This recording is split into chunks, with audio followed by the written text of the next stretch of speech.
পড়ো।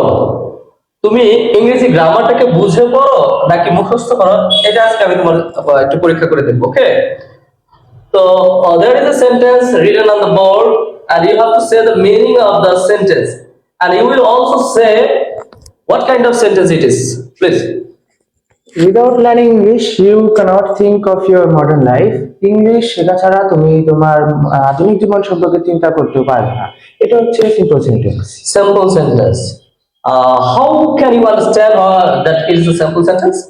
A simple sentence has one finite verb and one subject. অর্থাৎ simple সেন্টেন্সে একটি সমাপিকা ক্রিয়া এবং একটি কর্তা থাকে। Here you is a subject and you is a subject and think is a finite verb. Okay. Now you are asked to convert it into compound and complex sentence. তারপর ওকে, তুমি এটা বোর্ডে করে দেখাও একটু।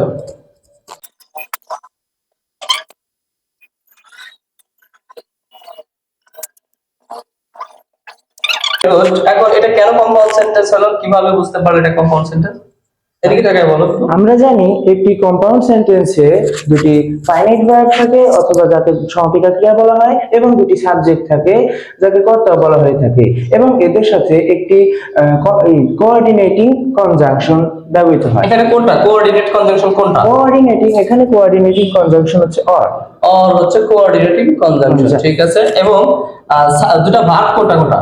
দুটো ভার্ব হচ্ছে লার্ন ইংলিশ এবং লার্ন এবং এখানে থিঙ্ক। Very good. তো এখন এটাকে তুমি আবার কমপ্লেক্স করে দেখো। কমপ্লেক্স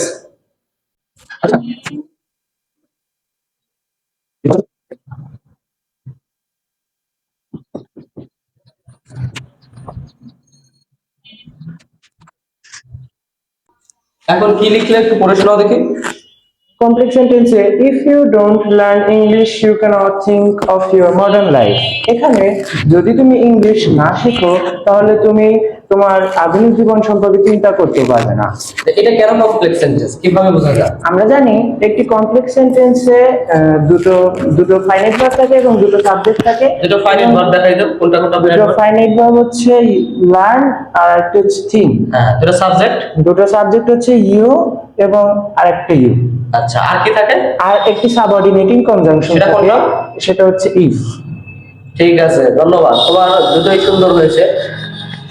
তার মানে ইংরেজি গ্রামারটাকে যদি বুঝে পড়া যায়, কোনো মুখস্থ করার কোনো দরকার নাই। আমি যেখান থেকে যেটাই দেবো সেটাই তুমি করতে পারবে, ঠিক আছে?